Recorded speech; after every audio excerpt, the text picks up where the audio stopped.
আল্লাহ তাআলা আপনাকে জিজ্ঞাসা করবেন না তুমি সেখানে সামরিক শক্তি কেন পাঠাও না, কারণ সামরিক শক্তি আপনার হাতে নাই। আল্লাহ জিজ্ঞাসা করবেন তোমার বাসায়, তোমার টয়লেটে, তোমার বেডরুমে, তোমার প্রত্যেকটা জায়গা তাদের পণ্যগুলো শোভা পেয়েছে, এই পণ্য বেচা টাকা দিয়ে তারা বোমা হামলা করে মানুষ মেরেছে। তুমি জেনে হোক আর না জেনে হোক, তুমি বুঝে হোক আর না বুঝে হোক, তুমি কিন্তু সেই বোমা হামলার সাথে জড়িত।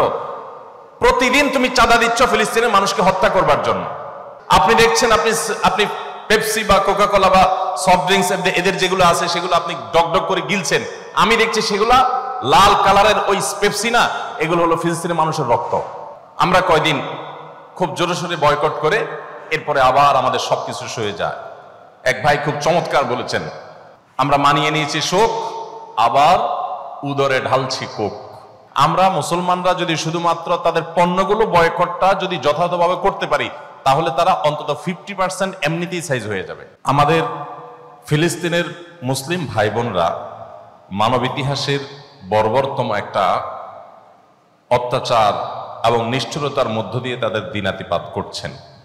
সেখানে মানুষ লতা পাতা খেয়ে কোনো মতে জীবন ধারণ করতে হচ্ছে, ঘাস খেয়ে বাচ্চারা বেঁচে থাকতে হচ্ছে। বাচ্চা আছে, বাচ্চার বাবা মা কেউ বেঁচে নেই, এরকম ঘরে ঘরে।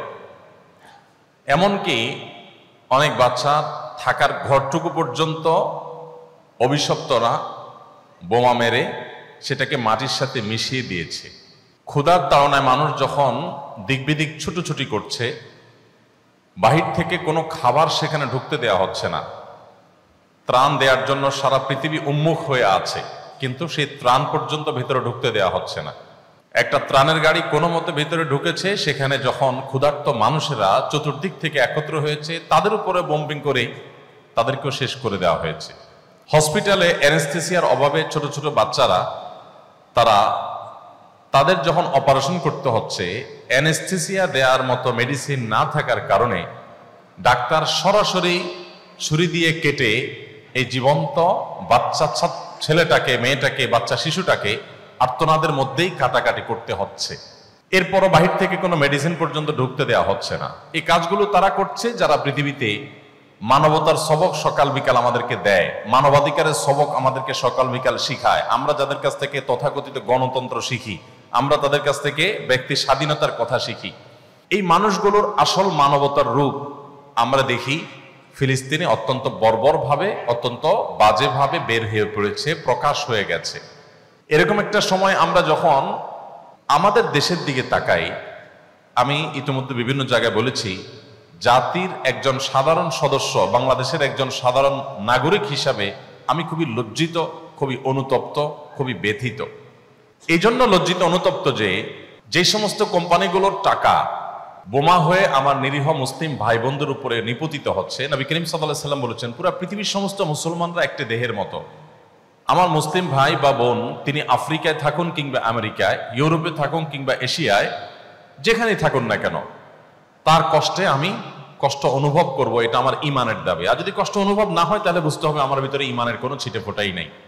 এরকম একটা কঠিন পরিস্থিতিতে আমরা দেখেছি যে পশ্চিমা পৃথিবীতে তারা পর্যন্ত যে দেশগুলোর সরকার এবং রাষ্ট্রযন্ত্র ইহুদিদের এই বর্বর হামলাকে নানাভাবে সমর্থন করছে, সেই দেশগুলোর অনেক নাগরিকরা তাদের বিবেকের তাড়নায় তাড়িত হয়ে যে সমস্ত কোম্পানি তাদের বিভিন্ন পণ্য বেচা টাকা এটা ইহুদিদেরকে প্যাট্রোনাইজ করছে এই শিশু হত্যার জন্য, নারী হত্যার জন্য, এই নিধন যজ্ঞের জন্য, সাধারণ মানুষ নিজেদের দায়িত্বে স্বতঃস্ফূর্তভাবে নিজ বিবেকের তাড়নায় তাদের পণ্যগুলোকে বয়কট করছে।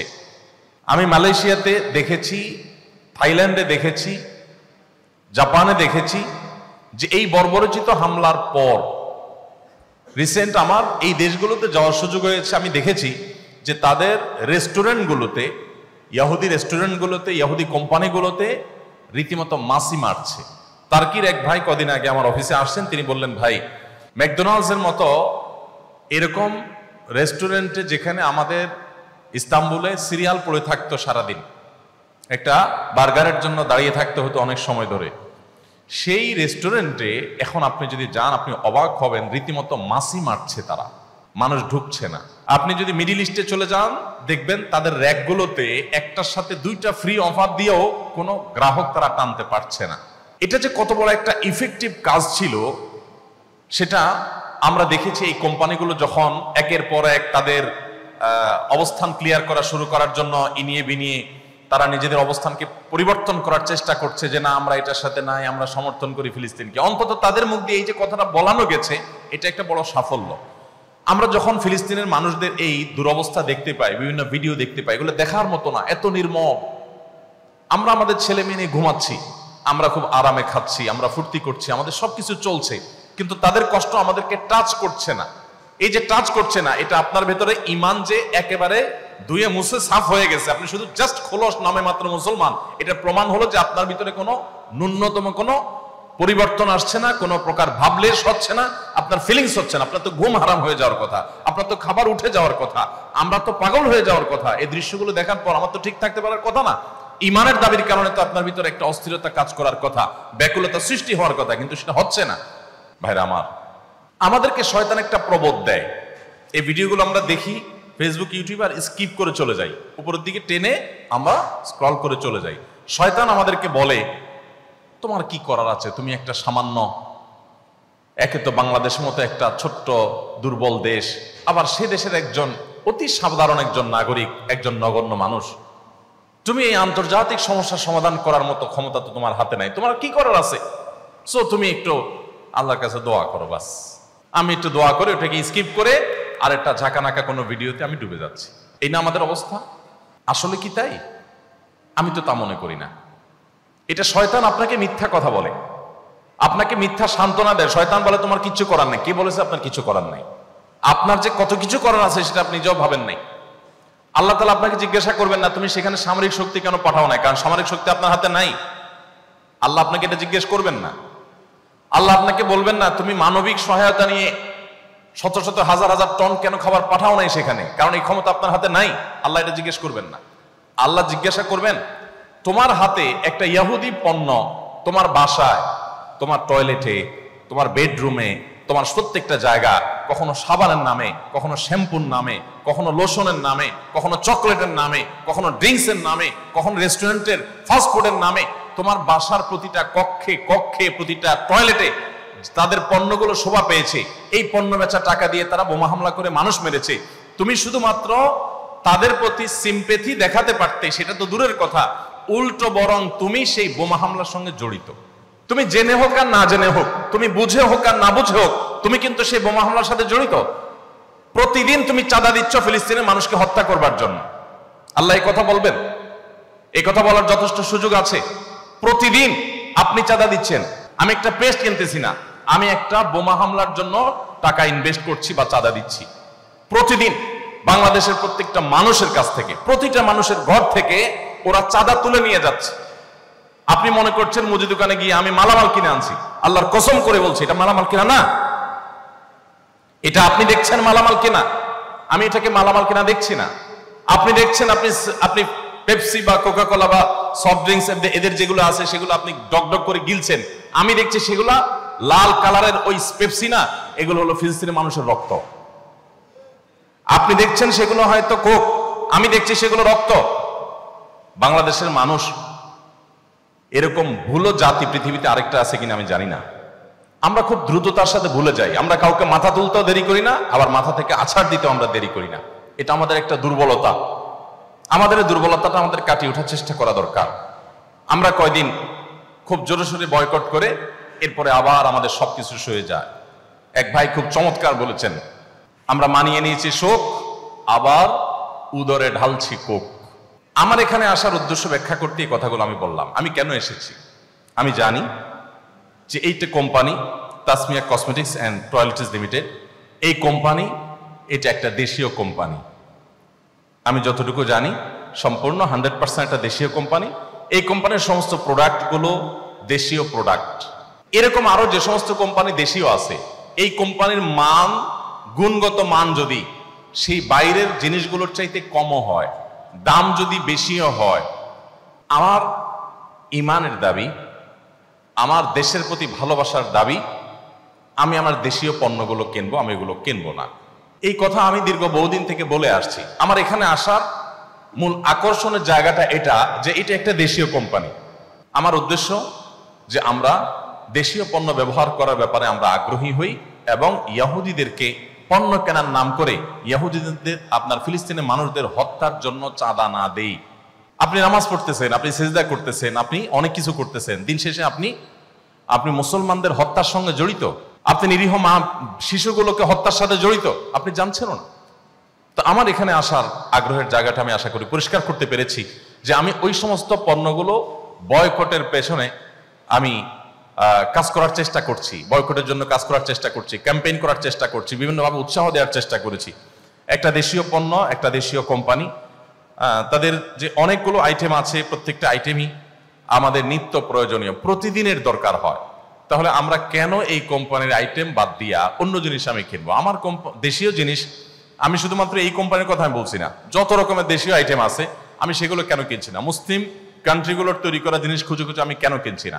আমরা মুসলমানরা যদি শুধুমাত্র তাদের পণ্যগুলো বয়কটটা যদি যথাযথভাবে করতে পারি, তাহলে তারা অন্তত 50% এমনিতেই সাইজ হয়ে যাবে, এমনি সোজা হয়ে যাবে যদি আপনি তাদের পণ্যগুলো বয়কটটা যথাযথভাবে করতে পারেন। আমি যে বলেছিলাম একটা কথা, বাংলাদেশি হিসেবে আমি লজ্জিত, অনুতপ্ত, সেটা এই জন্য বলেছি যে গোটা পৃথিবীতে যেখানে বয়কট করে তাদের ব্যবসা লাঠে উঠায় দিয়েছে, আমার এই স্বদেশ এটা নাকি দ্বিতীয় বা তৃতীয় বৃহত্তর মুসলিম দেশ, সবচেয়ে বেশি পৃথিবীতে যে দেশগুলোতে মুসলমানের সংখ্যা বেশি তার ভিতরে দ্বিতীয় বা তৃতীয় আমার দেশ, অথচ আমার দেশে এদের পণ্যগুলো বয়কটের তেমন কোনো হিড়িক পড়ে নাই। এটা একজন আলেম হিসাবে আমার ব্যর্থতা যে আমি আমার জাতিকে বোঝাতে পারিনি। আমি আজকে আপনারা যারা এখানে ডিলার আছেন, আপনাদেরকে আমি বলতে চাই, আমি এর আগে বিভিন্ন বক্তব্যেও বলেছি, আপনারা আপনাদের কোম্পানির প্রচারণা চালাবেন আপনাদের বাণিজ্যিক উদ্দেশ্যে, সেই সাথে আপনাদের একটা উদ্দেশ্যকে প্লাস করে নেন, একটা উদ্দেশ্য যোগ করে নেন যে এটা আমার ইমানের চেতনার অংশ। আমি ইহুদি পণ্যগুলোর বিপরীতে আমার এই পণ্য, আমার এই কাজ, আমার এই আইটেমগুলো আমি মানুষকে দেব, ঘরে ঘরে পৌঁছাবো। এটা হবে ওই ইহুদি, অভিশপ্ত ইহুদি, তাদের যে পণ্যগুলো আছে তার বিপরীতে। এটা একটা ইমানি চেতনার জায়গা থেকে আমি করছি। আপনারা যদি এটাকে প্লাস করতে পারেন তো ব্যবসা শুধুমাত্র দুনিয়ার টাকা হবে না, ইনশাআল্লাহ আল্লাহ তাআলার কাছে আপনি শুধুমাত্র এই একটা আমল যদি নিষ্ঠার সাথে করতে পারেন, ইখলাসের সাথে করতে পারেন, আবার বাণিজ্যিক উদ্দেশ্যে ধর্মকে ব্যবহার না করে বরং নিছক আল্লাহকে খুশি করার জন্য যদি করতে পারেন, তো আমি তো মনে করি কিয়ামতের দিন আপনার এই আমলটার কারণেই শুধুমাত্র আল্লাহ তাআলা আপনাকে নাজাত দিয়ে দিতে পারেন। ভাইরা আমার, আমি আশা করব আপনারা এই বিষয়টাকে খুব ভালো করে রপ্ত করার চেষ্টা করবেন। আমি বিনয়ের সাথে আপনাদেরকে বলতে চাই যে আপনারা আপনাদের ব্যবসার পলিসির অংশ হিসেবে আপনাদের কোম্পানিতে, আমি কোম্পানির কর্তৃপক্ষ এখানে আছেন, আমি আপনাদের বলতে চাই, আকিজ বেভারেজ যেরকম তাদের সফট ড্রিঙ্কসের গায়ে তারা লিখে দিয়েছেন পরিষ্কার করে উই স্ট্যান্ড উইথ ফিলিস্তিন, এবং এটা মার্কেটিং করেছেন, এবং তাদের সেল 10 থেকে 20 গুণ মনে হয় বেড়েছে। সেল বাড়ুক আর না বাড়ুক, সেল যদি একটাও না বাড়ে তাতেও আমার কিছু আসা যায় না, আমি সেখানে কাজ করব, আমার তো ইমানের বৃদ্ধি হবে, আমার তো সব তো ঠিকই আমি পাবো, টাকা আসুক আর না আসুক। সো এটা আমাদের ইমানের দাবি। আমি আপনাদেরকে বলতে চাই, আপনি যদি এখানে অন্য ধর্মাবলম্বীও কে থেকে থাকেন, তাও আপনার ইমান, আপনার বিশ্বাসের দাবি, আপনার মানবিক যে আপনার দিকটা আপনার মধ্যে আছে, সেই মানবিকতার দাবি, আপনার মানবতার দাবি থেকে আমি আশা করব যে আপনি দাবি পূরণ করবেন। আমরা একটা আইডিয়া বিভিন্ন জায়গায় মানুষকে দেওয়ার চেষ্টা করছি, বোঝানোর চেষ্টা করছি, যদিও এভাবে ইমপ্লিমেন্ট করা এখনো শুরু হয় নাই, আমরা বলাবলির মধ্যে আছি, যে মুদি দোকানগুলো যদি উদ্যোগ নেয় যে তাদের দোকানের বাইরে তারা একটা ছোট ব্যানার টাঙিয়ে দিবে এবং লিখে রাখবে যে আমরা অমুক অমুক কোম্পানির মাল পণ্য বয়কট করছি, এগুলো আমাদের দোকানে রাখছি না, এটা শুধুমাত্র আল্লাহর সন্তুষ্টির উদ্দেশ্যে ফিলিস্তিনের নির্যাতিত মানুষদের জন্য। আমি আর কিছু করতে পারলাম না, আমার তো উচিত ছিল আমার জীবনটা দিয়ে দেওয়া, জীবন তো দিতে পারলাম না, আমি অন্তত আমার এতটুকু স্যাক্রিফাইস করলাম যে দোকানে কেনা বেচা অর্ধেকে নেমে আসবে, হয়তো আরো অনেক কমে আসবে, হয়তো আমার অনেক কষ্ট হবে, আমার সংসার চালাতে অসুবিধা হবে, আমার ব্যবসায় লস হবে, তারপরও আমি সকল স্যাক্রিফাইস করব আল্লাহর জন্য, ওই নিরীহ মানুষগুলোর দিকে তাকিয়ে। আমি এটা করার জন্য এই পণ্যগুলো আমি বয়কট করছি। আপনিও হে ক্রেতা, আপনিও আল্লাহর জন্য বিবেকের তাড়না আপনি বর্জন করুন। এরকম ব্যানার যদি কোনো কেউ লাগিয়ে দিতে পারেন যে আপনারা এই দোকানের পণ্য কিনেন, আমি 20 কিলোমিটার দূরে গিয়ে হলো সেই দোকান থেকে আমি নিজে পণ্য কিনবো ইনশাআল্লাহ। আপনারা যারা আছেন, আপনারা এই বিষয়গুলোকে মাথায় রেখে যদি আপনারা একটু মার্কেটিং করেন, আপনারা যদি একটু প্রচারণা চালান, আপনারা অনেক মানুষ এখানে আছেন, অনেকগুলো ডিলার আপনারা আছেন, তাহলে সেক্ষেত্রে আপনার ব্যবসায় লাভ হোক বা না হোক, এমনকি ব্যবসা যদি লসও হয়, ইনশাআল্লাহ আল্লাহর কাছে আপনার পাওনা নিশ্চিত হবে। দুনিয়ার মানুষ ভুলে যেতে পারে, আল্লাহ তাআলা ভুলেন না। আল্লাহ তাআলা কোনো কিছু কম দিবেন না ইনশাআল্লাহ। আপনারা চেষ্টা করবেন তো ইনশাআল্লাহ। আমি তো মনে করি যে এই প্রেক্ষাপটে, এই বাস্তবতায়, ফিলিস্তিনের এই বাস্তবতা অন্তত আপনারা যদি প্রত্যেকে আন্তরিক হন এবং সচেষ্ট হন, তাহলে সেক্ষেত্রে আপনারা বাণিজ্যিকভাবেও লাভবান হতে পারেন, কিন্তু সেটা মূল উদ্দেশ্য থাকবে না। আপনারা মূলত দ্বীনি চেতনা থেকে এই কাজটি করবেন। আল্লাহ তাআলা আমাদের সবাইকে আমাদের যে দায়িত্বটুকু আছে সেই দায়িত্বটুকু আদায় করার তৌফিক দান করেন। আপনি একজন ডিলার হিসাবে আপনার যতটুকু করার সুযোগ আছে আপনি ততটুকু কতটা করেছেন? প্রয়োজন এটার উপর একটা লিফলেট ভালো কাউকে দিয়ে আপনি একটা লিফলেট ছাপায় নেন 2 পৃষ্ঠার, একজন মানুষকে দাওয়াতের উদ্দেশ্যে দিয়ে দেন, ভাই আমাদের পণ্যই কিনতে হবে এমন কোনো কথা নাই, তবে আপনি ভাই অবশ্যই এই ইহুদিদের পণ্যগুলো বয়কট করেন। আপনি দাওয়াত দিতে থাকেন মানুষকে এবং উৎসাহিত করতে থাকেন, এবং আপনার কোম্পানির মাল আপনি বিক্রি করতে, সেল করতে আপনার ভিতরে একটা প্রেরণা কাজ করা উচিত। এই জন্য যে আপনি একটা রীতিমতো একটা সংগ্রামের অংশ হয়ে গেছেন। আপনি একটা জুলুমের বিরুদ্ধে, আপনি একটা পণ্য বিক্রি করছেন না, আপনি রীতিমতো জুলুমের বিরুদ্ধে কাজ করছেন। এই চেতনাটা আপনাদের মধ্যে যেন আসে। সেই সাথে এবছর বিশেষভাবে আমি যে কথাটি বলতে চাই তা হলো, আপনারা জানেন আমাদের দেশে নামাজ রোজা করা মুসলমান, মেয়েদের মধ্যে বোরকা পরা, পর্দা করা মুসলমান, পুরুষদের মধ্যে দাড়ি রাখা মুসলমান, টুপিওয়ালা মুসলমান, উমরা করা, হজ করা মুসলমানের অভাব বাংলাদেশে ততটা নাই যতটা অভাব আছে কাজে কারবারে, লেনদেনে, কর্মক্ষেত্রে, ব্যবসা বাণিজ্যে, অফিস আদালতে মুসলমানিত্বের পরিচয় দিয়ে চলা মানুষের। মসজিদে মুসল্লি যে পরিমাণ পাওয়া যায়, অফিস আদালতে সৎ মানুষ, দোকানে, বাজারে, কর্মক্ষেত্রে, মার্কেট প্লেসগুলোতে সেরকম সৎ মানুষের সংখ্যা মসজিদের মুসল্লির তুলনায় একেবারেই কম। অথচ আমাদের জান্নাত নির্ভর করে অনেকখানি এই বিষয়গুলোতে সততার উপর। আমাদের ইমানটা যখন বিশুদ্ধ থাকবে, ইসলামের মৌলিক কাজগুলো যখন আমরা করবো, 5 ওয়াক্ত নামাজ ঠিকমতো পড়বো, জাকাতটা ঠিকমতো দিব, রমজানের রোজাটা রাখবো, তৌফিক হলে হজ করব, বেসিক কাজগুলো করলাম। এর বাইরে আমাদের জীবনের মূল অংশ যেটা আমাদের জান্নাত বা জাহান্নামকে নির্ধারণ করে দেয়, সেটা হলো আমাদের এই লেনদেন। ব্যবসায় আপনি লাভবান হন বা না হন, আপনি যদি সততার সাথে ব্যবসা করতে পারেন তো আপনি লাভবান হওয়ার পরে কোনো সন্দেহ নেই, কোনো সন্দেহ নেই। লাভ যদি আপনি শুধুমাত্র টাকা পয়সা কতগুলো আহরণ করাকেই ধরে নেন, তো আমি আপনাকে বিনয়ের সাথে বলতে চাই, এইরকম তথাকথিত লাভ পৃথিবীতে বহু মানুষ করেছে, কিন্তু তারা আখেরাতের অশান্তি তো অনেক পরের বিষয়, দুনিয়াতে তারা শান্তি জিনিসটা পায় নাই। আপনার আশেপাশে আপনি দেখবেন, বহু লোককে দেখবেন টাকা পয়সার পাহাড় জমিয়ে ফেলেছে, কিন্তু শান্তির দেখা পায় নাই। শান্তি দেওয়ার মালিক আল্লাহ তাআলা। আল্লাহ তাআলা যখন শান্তি দিবেন তখন কুড়ো ঘরে দিবেন, আর আল্লাহ যখন শান্তি দিবেন না তখন আট্টালিকার মধ্যেও শান্তি দিবেন না। অতএব আপনি আপনার চেষ্টা থাকবে সততার সাথে ব্যবসা করা। আমি জানি এই বিষয়ে ওয়াজ করা যত সহজ, আমল করা তত সহজ না। আমল করা অনেক কঠিন। দাঁড় করে দিলে সততার উপর আপনি অনেক কথা বলতে পারবেন, কিন্তু ফিল্ডে কাজ করাটা অনেক কঠিন কাজ। আর এই কঠিন কাজটার বিনিময়ে তো আল্লাহ জান্নাত দিবেন। ইমানদারের বিষয় নবী করিম সাল্লাল্লাহু আলাইহি ওয়াসাল্লাম বলেছেন, আজাবান লি আমরিল মুমিন, ইমানদারের পুরো বিষয়টাই অদ্ভুত। ইন্না আমরাহু কুল্লুহু খায়র, ইমানদারের সবকিছুতে কল্যাণ। ইন আসাবাহু খায়রুন শাকারা, ইমানদার যদি ব্যবসা করে লাভবান হয়, কোনো কাজ করে সাকসেস হয়, তাহলে সে আল্লাহর কাছে কৃতজ্ঞতা আদায় করে সিজদায় পড়ে যায়, শুকরিয়া জানায়, ক্রেডিটটা আল্লাহকে দেয়, নিজে ক্রেডিট নেয় না। তো এর মাধ্যমে তার একদিক থেকে লাভবান হয়েছে, আবার শুকরিয়া আদায় করে, কৃতজ্ঞতা আদায় করে আল্লাহর কাছে সে বিনিময় লাভ করে, দুই দিক থেকে লাভবান হয়ে গেল। আর যদি ইমানদার লুজার হয়, ক্ষতিগ্রস্ত হয় তার ব্যবসায়, তার কাজে, তখন সে সবর করে, ঠিক আছে আল্লাহর ফয়সালা আমি মেনে নিয়েছি, আল্লাহ যা আমার জন্য কল্যাণে তাই রেখেছেন, এই পরিণতি যেটা আমার বরণ করতে হয়েছে, এর বিনিময়ে যদি আল্লাহ আমাকে কিয়ামত দিন বলে, যাও তোমাকে আমি ব্যবসায় অনেক লস দিয়েছি, তুমি ধৈর্য ধারণ করতে পেরেছো, সো তোমাকে এখন জান্নাত দিয়ে দিলাম, তাহলে আমার বেস্ট ডিলিংস এটা। টাকা কামাইলে কত আর কামাইতাম, অনন্ত অসীমকালে জান্নাত পেয়ে গেলাম। অতএব বিপদে যদি সে সবর করে, ফাকানা খায়রাল্লাহ, সেটাও তার জন্য কল্যাণের হয়। সম্মানিত ভাইরা আমার, আমি আপনাদেরকে যে বার্তাটা দিতে চাচ্ছি এখান থেকে, যে আপনারা যদি সততার সাথে ব্যবসা করেন, ব্যবসা যদি লাভবান হন, শুকর আদায় করবেন আল্লাহ তাআলা, তাহলে ডাবল লাভ হবে। আর যদি কোনো কারণে সততার সাথে চলতে গিয়ে লুজার হন, তো আপনি সবর করবেন, তাতেও আপনার সবরের বিনিময়ে জান্নাত নিশ্চিত হবে ইনশাআল্লাহ তাআলা। সো আপনার হারাবার কিছু নাই, আপনার হারাবার কিছু নাই। মনে রাখবেন, আপনার সন্তানকে হালাল খাওয়ানোর চেষ্টা করবেন। আমাদের মায়েরা আজকাল 2, 3, 4 বছর বাচ্চাদের পেছনে খাবারের বাটি আর চামচ নিয়ে যেভাবে দৌড়াদৌড়ি করে, যেভাবে চোর পুলিশের মতো দৌড়াদৌড়ি করতে থাকে, ছুটোছুটি করতে থাকে, এর শিকিবার চেষ্টাও যদি মায়েরা বাবারা করতেন যে সন্তান যেন হালাল খায়, খাওয়ানোর জন্য যতটা অস্থির তার 4 ভাগের 1 ভাগও যদি আমরা অস্থির থাকতাম সন্তানকে হালাল খাবারের ব্যাপারে, যে হারাম যেন না খায় আমার সন্তান, আমার ব্যবসা হোক আর না হোক আমি হারাম খাওয়াবো না, এই চেষ্টা যদি করতেন তাহলে আমাদের জীবনটা স্বর্ণের হয়ে যেত। সোনালী সমাজ, সোনালী পরিবার আমরা পেয়ে যেতাম। আমাদের সন্তানরা আমাদের চক্ষু শীতল করত, এই সন্তানদের দেখে দিলটা জুড়িয়ে যেত। এখন দিল জুড়ায় না। বেশিরভাগ পরিবারে, বেশিরভাগ মা বাবার অশান্তির কারণ হলো তাদের সন্তানরা।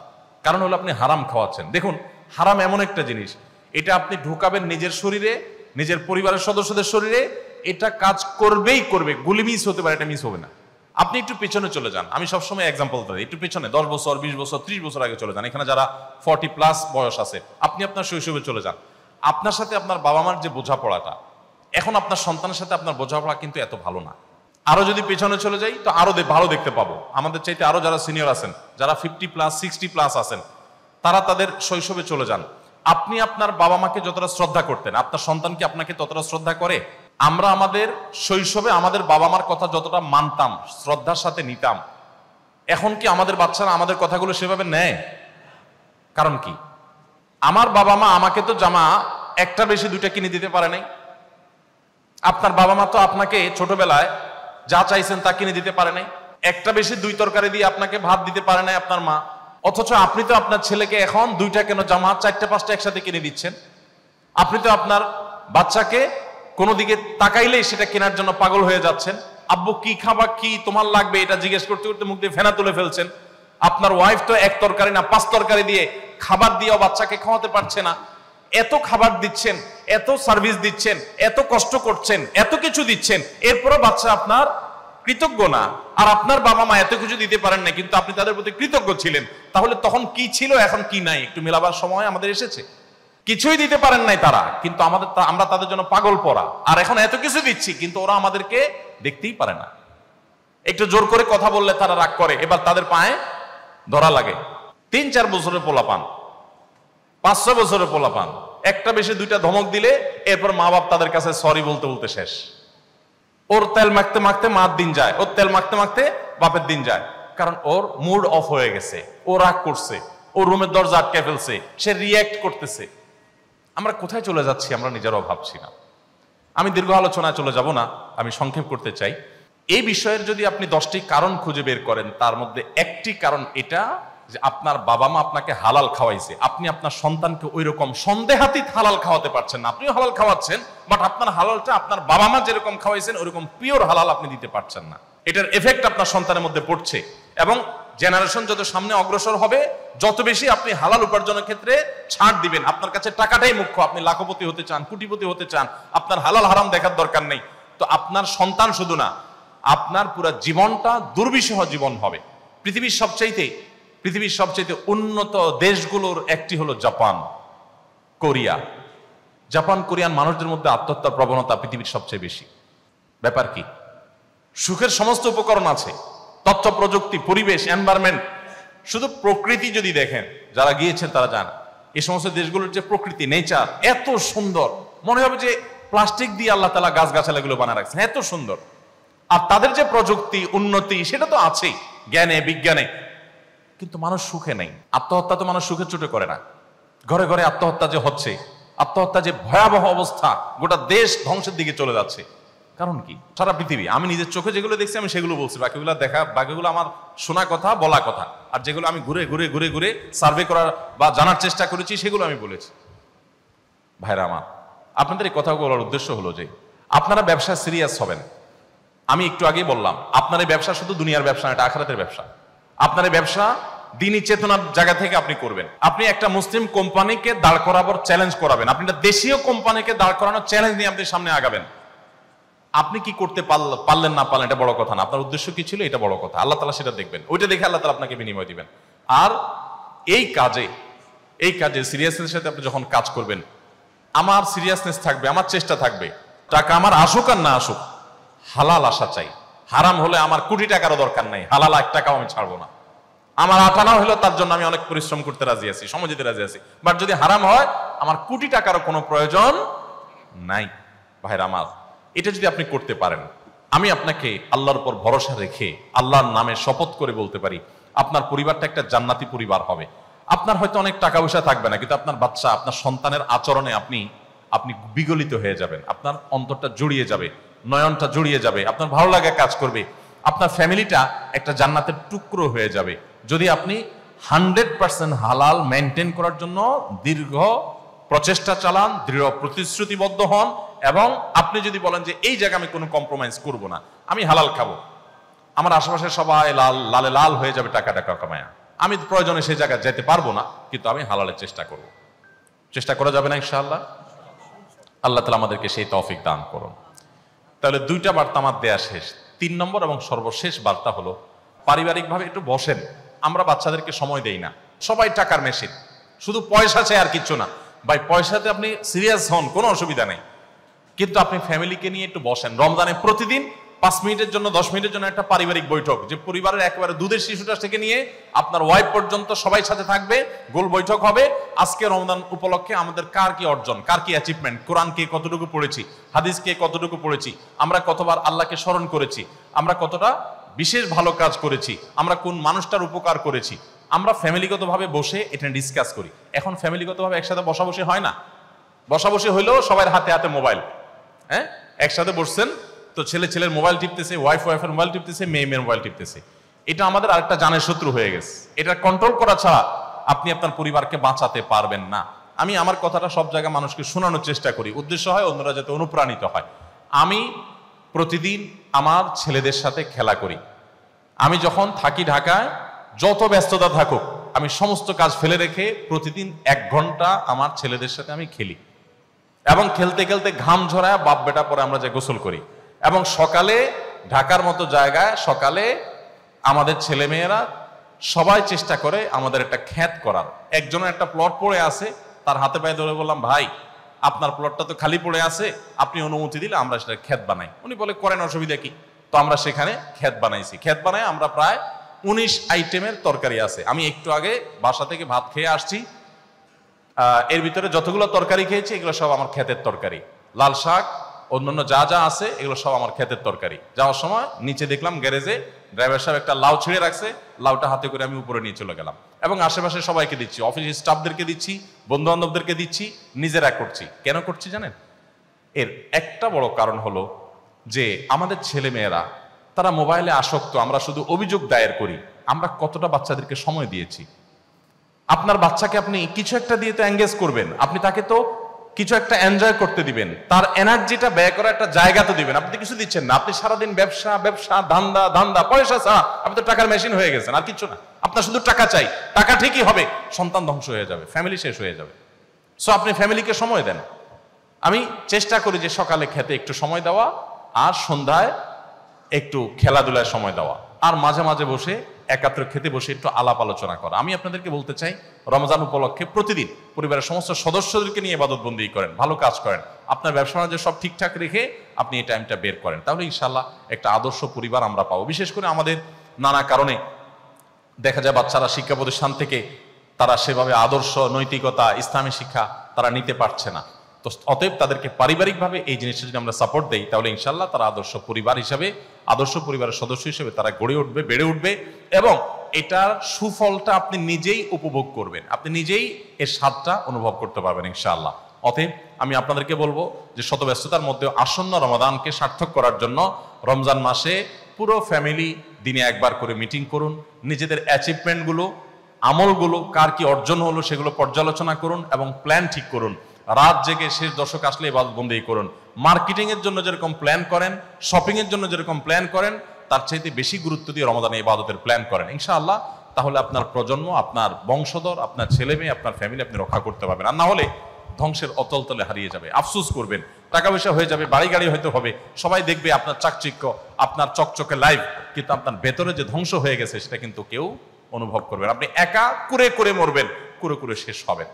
সমস্ত নবী রাসূলগণ সতর্ক করেছেন, খুব কম মানুষই সতর্ক হয়েছে। আমি আপনাদেরকে সতর্ক করছি কোরআন এবং হাদিসের আলোকে, আসুন আমরা সতর্ক হই। আমি অনেক বেশি দীর্ঘায়িত করে ফেলেছি, আমার মেসেজগুলো আমি আবার আপনাদেরকে সামারি আকারে দিচ্ছি। 1 নম্বর মেসেজ ছিল আমার যে আপনারা যে ব্যবসা করছেন একটা দেশীয় কোম্পানির আইটেম, এগুলো প্রতিদিনের আইটেম, আমাদের প্রতিটা ঘরের প্রতিটা টয়লেটে ব্যবহার হয় এরকম আইটেম। অতএব এই আইটেমগুলো নিয়ে আপনারা যে কাজ করছেন এটা দ্বীনি চেতনার জায়গা থেকে কাজ করবেন। আপনারা আপনাদের বাণিজ্যিক উদ্দেশ্যে তো করছেনই, পাশাপাশি আপনার দ্বীনি চেতনাটাকে আমি বলছি অ্যাড করেন, প্লাস করেন। এবং আপনার উদ্দেশ্য হোক যে ইহুদিরা তাদের বিভিন্ন প্রতিষ্ঠান তারা বড় করে গোটা পৃথিবীব্যাপী জাল বিছিয়ে টাকা কুড়িয়ে কাঁচিয়ে তারা আমাদের ঘরগুলো থেকে চাঁদা নিয়ে তারা মুসলমানদের নিধন যজ্ঞে সেটাকে ব্যবহার করছে। অতএব তার বিপরীতে আমি নিজে 10 জন মানুষকে বুঝাবো, 20 জন মানুষকে বুঝাবো, টার্গেট ঠিক করব। আপনাদের কোম্পানি যেরকম টার্গেট দেয় আপনি এরকম টার্গেট নেন। আমার টার্গেট হবে 10 জন মানুষ আর ইহুদি কোনো পণ্য কিনবে না। ভাই আমার কোম্পানির পণ্য কিনেন আর না কিনেন, আপনি ইহুদি পণ্য কিনবেন না, আপনি দেশি পণ্য কিনবেন। দেশি পণ্য আমার চাইতে ভালো কোনোটা আপনার মনে হলো আপনি সেটা কিনেন, কিন্তু আপনি ইহুদি পণ্য কিনবেন না। আপনি আল্লাহর জন্য বয়কটটা করবেন। ফিলিস্তিনের মানুষের প্রতি সিম্প্যাথি দেখিয়ে এই একটা ক্ষুদ্র কাজ আপনি করেন, কিয়ামতের দিন বলতে পারবেন আল্লাহ আমার হাতে আর কিচ্ছু ছিল না, আমার হাতে এইটা ছিল, আমি এই কাজটা করেছি। অতএব আপনারা মানুষকে সতর্ক করবেন আর আপনারা ওই চেতনা থেকে আপনার ব্যবসাকে আপনি ডেভেলপ করবেন, দাঁড় করাবেন, আরো সামনে এগিয়ে নিয়ে যাবেন। আমি আবারও বলছি, আপনার উদ্দেশ্য যদি আল্লাহকে সন্তুষ্ট করা হয় ইনশাআল্লাহ শুধু ব্যবসা হবে না, আপনার সওয়াবও হবে, আখিরাতের উপার্জন হবে, আপনার মানসিক প্রশান্তি হবে যে ফিলিস্তিনি বাচ্চাগুলোর জন্য আমি এই কাজটা অন্তত করছি। চেষ্টা করা যাবে না ইনশাআল্লাহ। দ্বিতীয়ত যে বিষয়টা আমি বলেছি তা হলো হালাল উপার্জনে কোনো কম্প্রোমাইজ করবেন না। কাস্টমারকে ঠকানো, কোন রকম 2 নম্বরের সহজ আশ্রয় নেওয়া, কোন রকম অন্যায় কাজ করা, কোন রকম অসততা করা, এগুলো কখনো করবেন না। প্রতারণা করবেন না, মিথ্যা কথা বলবেন না, যা নাই কোম্পানির প্রোডাক্টের ভিতরে তা বলবেন না। এক কথায় সততার সাথে ব্যবসা করবেন। আমি জানি সততার সাথে ব্যবসা করে টিকে এখন সো টাফ, কঠিন একটা সময় চলছে। স্রোত হলো জাহান্নামের দিকে, উল্টো স্রোতের বিপরীতে চলাটা সবসময় টাফ হয়, সবসময় কঠিন হয়। মনে রাখবেন, স্রোতের বিপরীতে চলা মানুষগুলোই কিন্তু অমর হয়, তারাই পৃথিবীতে টিকে আছে। পৃথিবীতে যত নবী এসেছেন, যত রাসূল এসেছেন, তারা সবাই স্রোতের বিপরীতে ছিলেন। তাদের কথা সমাজের অনেক নবী আছে, তাদের কথা সমাজের 1% মানুষও শুনে নাই, অনেকের কথা সমাজের 5% মানুষও শুনে নাই। যারা শুনে নাই, যারা মূলধারা ছিল, যারা স্রোতে ছিল, তারা হারিয়ে গেছে খড়কুটোর মতো। নবী রাসূলরা এখনো টিকে আছে। ফেরাউনের নামে কেউ নাম রাখে না, কিন্তু মুসার নামে মুসলমানরাও নাম রাখে, খ্রিস্টানরাও নাম রাখে, ইহুদিরাও নাম রাখে। আপনি যদি দেখেন হামান, কারুন, নমরুদ, তাদের কারোর নামে কেউ নাম রাখে না, কিন্তু ইব্রাহিমের নামে খ্রিস্টানরা, ইহুদিরা আব্রাহাম রাখে, আমরা ইব্রাহিম রাখি। অর্থাৎ সারা পৃথিবীতে সমস্ত ধর্মের মানুষের কাছে প্রায় সমাদৃত। যারা স্রোতের বিপরীতে চলতে শিখে তাদের কষ্ট হয়, এই কষ্ট করে বুক টান টান করে স্রোতের বিপরীতে দাঁড়িয়ে বাধা বহুত আসবে, পেটে লাথি পড়বে, খাবার আসবে না, ক্যাশে টাকা আসবে না, ব্যবসা লাঠে উঠবে, বহুত কিছু হবে, কিন্তু আমি আমার আদর্শে কম্প্রোমাইজ করবো না। আমি মুসলমান, আমাকে আল্লাহর সামনে দাঁড়াতে হবে। ব্যবসা শুধু এখানে যদি থাকতো তাহলে ঠিক আছে, যা ইচ্ছা তা করতাম। ব্যবসা তো এটাই শেষ না, আসল ব্যবসা তো শুরু হবে আমার মৃত্যুর পর। সো আমি কি করছি তার প্রত্যেকটা টাকার হিসাব আমাকে পাই পাই করে দিতে হবে, যে আমি কি সৎভাবে কামাই করেছি না অসৎভাবে কামাই করেছি। সো এই জায়গায় আপনারা কম্প্রোমাইজ করবেন না। আপনার সন্তানকে হালাল উপার্জন দেন, হালাল খাবার দেন, আপনার ফ্যামিলিকে দেন, আপনি একটা জান্নাতি ফ্যামিলি পাবেন, আপনি এনজয় করবেন লাইফটাকে। আর না হলে বাহিরে অনেক চকচকা দেখবেন, ভেতরে এতটাই সদরঘাট হবে, ভেতরে কুরে কুরে শেষ হবে, কাউকে বলতে পারবেন না। ভাবসাব জাহির করবেন, ছেলে হান করে, মেয়ে তান করে, কিন্তু ভেতরে ভেতরে আপনি শেষ হবেন যে ওরা যে কত বড় অমানুষ, কত বড় অসভ্য, কত বড় কুলাঙ্গার আমার সন্তানরা, এটা আমি ভিতরে ভিতরে টের পাবো, মানুষকে বলতে পারবো না। যদি এটা থেকে বাঁচতে চান তাদেরকে হালাল খাওয়ান, হালাল উপার্জনের ক্ষেত্রে কোনো কম্প্রোমাইজ করবেন না। আত-তাজিরুস সাদুক মা'আন নাবিয়্যিন ওয়াস সিদ্দীকিন, যে সমস্ত ব্যবসায়ীরা ব্যবসার ক্ষেত্রে সততা অবলম্বন করেন, কিয়ামতের দিন তারা নবীদের সাথে, আল্লাহর সিদ্দিক বান্দাদের সাথে, প্রিয় আল্লাহর ওলিদের সাথে তারা কিয়ামতের দিন উঠবে বিশেষ সম্মানিত এবং বিশেষ মর্যাদাবান মানুষ হিসাবে। অতএব সততার সাথে ব্যবসা করার জন্য আমি আপনাদেরকে অনুরোধ করব, আহ্বান করব।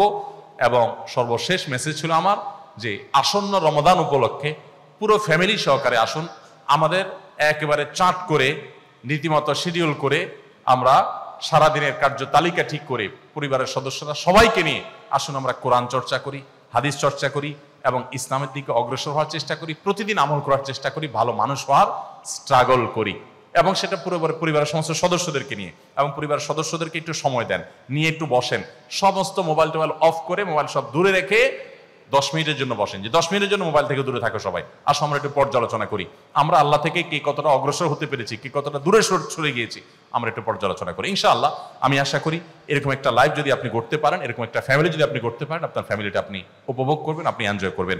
আমি অনেক বেশি সময় নিয়ে ফেলেছি, আপনাদের সম্ভবত আমাকে মাফ করবেন। আমরা সবাই সততার সাথে এবং সুন্দরভাবে জীবনযাপন যেন করতে পারি।